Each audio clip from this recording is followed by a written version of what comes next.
I think I would like to see him fight Charlo, somebody on another side. I want to see a little something else, something different, little different kind of opponent. I want to see something. Canelo wins that by knockout. Hell yeah! I think he knocks out Charlo. Charlo's a great fighter though, so you got to be careful because Charlo's strong, hungry. He's a guy that wants to win, and Canelo's gonna have to bring it out himself to knock him out. But I think he does win that fight. I just truly believe, like, if you're going to call yourself pound for pound number one in the world, you should have every single top name that you have defeated. I have never, like, in my life of watching boxing when I was growing up, that any pound for pound fighter fights weak competition. It's supposed to be higher tier competition, and for what Canelo is doing, he's destroying the sport. And he's making a bad influence to encourage probably future up-and-coming fighters that probably look up to him to do the same exact thing.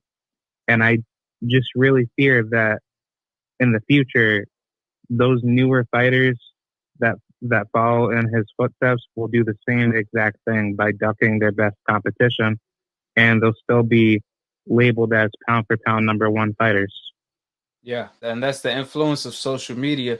There's so much biased narrative. They influence the higher up. So they start naming Canelo as pound for pound number one when he's clearly not, because he's not even number one in his own division. But funny you say that, because Ryan Garcia was interviewed and he said that he want to see Canelo fight Charlo.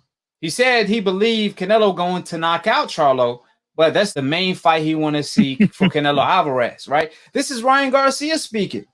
Ryan Garcia want to see his own mentor, his best friend, whatever you want to call him. He want to see him fight Charlo.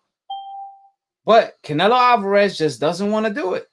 I mean, the hardcores want to see it. The legendary fighters want to see it, from Chavez Sr. to Barrera Morales, his own promoter at the time, former promoter, Oscar De La Hoya, Hopkins. They all want to see it. They all told Canelo, to be great, you got to fight Charlo. And guess what Canelo does? He surrendered a belt and purchased a franchise belt instead, a witness protection belt.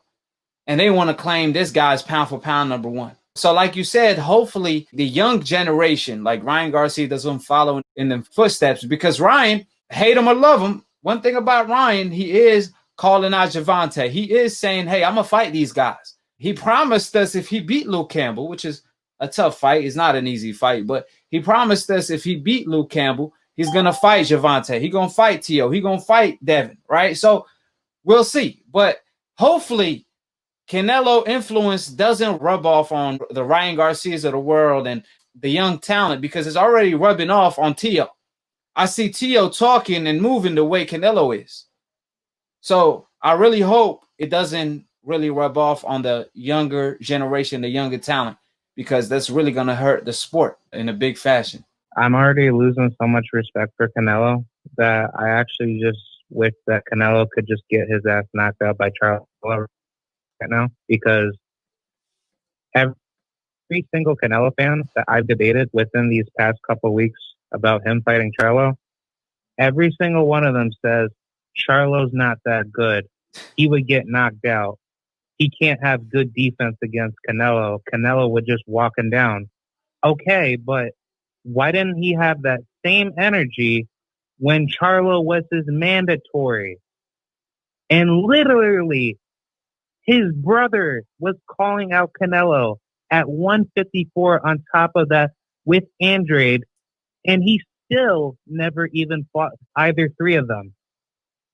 So that just shows that Canelo, he is straight up ducking his best contemporaries. He does not want to be tested. And he is a pure disgrace to the Mexican heritage. And when he says that he's doing it for his Latinos, who the hell are you to be fighting for Latinos? You're not doing anything for them. If Miguel Cotto did the same thing what Canelo did, he would be hated by Puerto Ricans by tomorrow. Miguel Cotto would never step down. He will always step up. The only thing that I would ever criticize Cotto for is that he should have fought Floyd Mayweather back in his prime. But either way, it's just that you know, if you want to become great, you have to fight the best to be great. And Canelo has proven that he does not want to be great.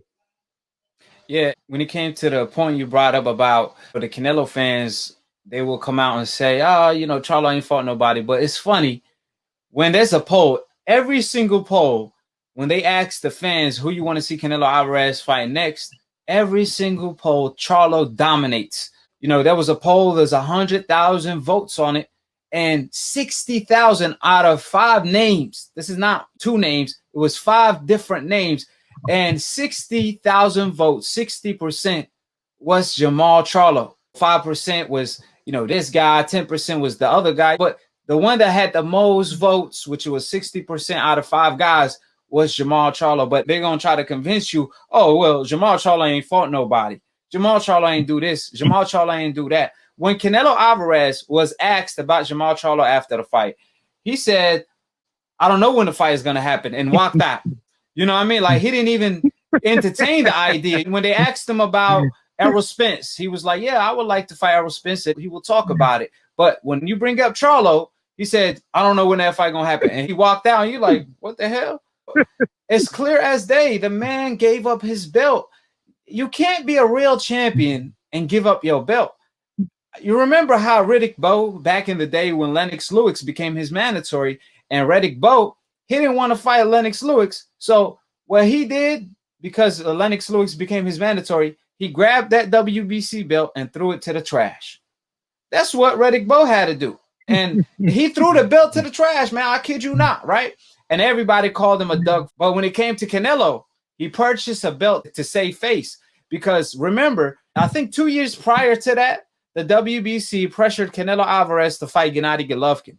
And Canelo said, hell no. And because they kept pressing him, he ended up vacating the belt. He trashed the belt. But 2 years later, when it came to Charlo, they were like, oh, no, we're going to save face for you. You know what? Canelo made up a French fries belt, a witness protection belt. I mean, that never happened before. I don't know if he's the WBC president or something, but he ordered the organization to make a whole nother belt so he could avoid Charlo, so he could save face. You know what I'm saying? Now he ordered the WBC to avoid Benavidez as well, another Mexican fighter. When it comes to Canelo Alvarez, if you want to say he the pound-for-pound fighter in the world, okay, that's fine.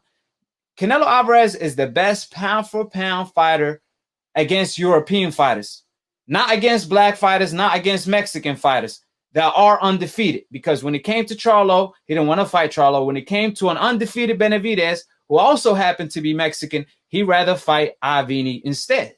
What the hell with Canelo? You ain't got no Mexican blood. You got white blood. And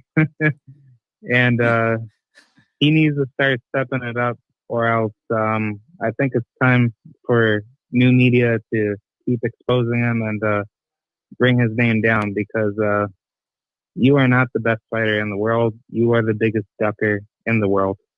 I think that's a very accurate statement, a harsh statement, yep. But the truth does hurt sometimes. You know what I'm saying? And definitely new media coming out with a pound for pound list, awards, and all the above. At the end of the year, we're going to announce it on new media. So we're going to come out with a pound for pound list, a legit pound for pound list that you could count on. So it's going to be backed up with facts, not feelings.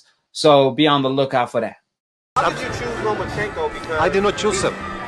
He requested, Canelo requested.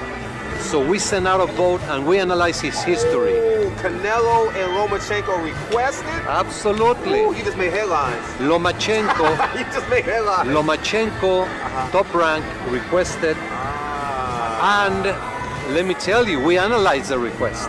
Top of the top. Define the franchise belt. Can you define it? The franchise is not a belt. It's not a championship. It's a designation given to elite, unique fighters who carry the industry of the sport of boxing. Canelo Alvarez and Lomachenko are two sensational fighters who carry the industry. Ask Cameron Duncan, do Top Rank have like columns of fighters? And they say, we don't want this guy fighting the black fighter. We don't want this fighter fighting the Mexican fighter, and so on and so forth.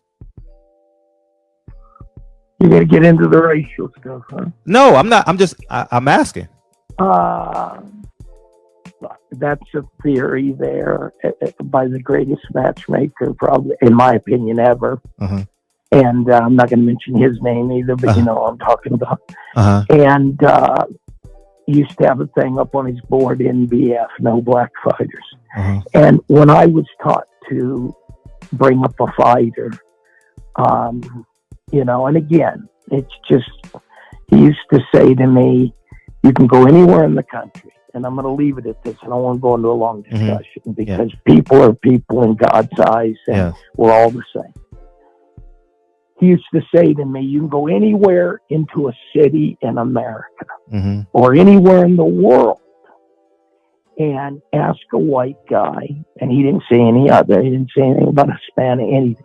Ask a white guy to throw a jab, and half of them are going to turn backwards and throw it like a girl and everything. Ask any black man on a street corner in any city in the world, and they will snap out a jab in a heartbeat. And I used to laugh. He said, they're just more physically gifted.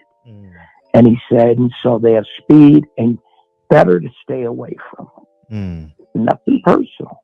So I said, okay. And I've lived by that. And, you know, I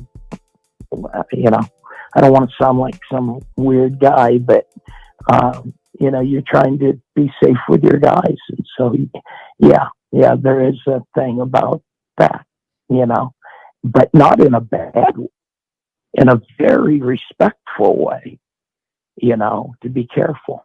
So that's all. The last man even said they doing that to protect them. Right. Somebody beat them, but they don't get a belt. There you go. The franchise belt is protect them from the big black guys.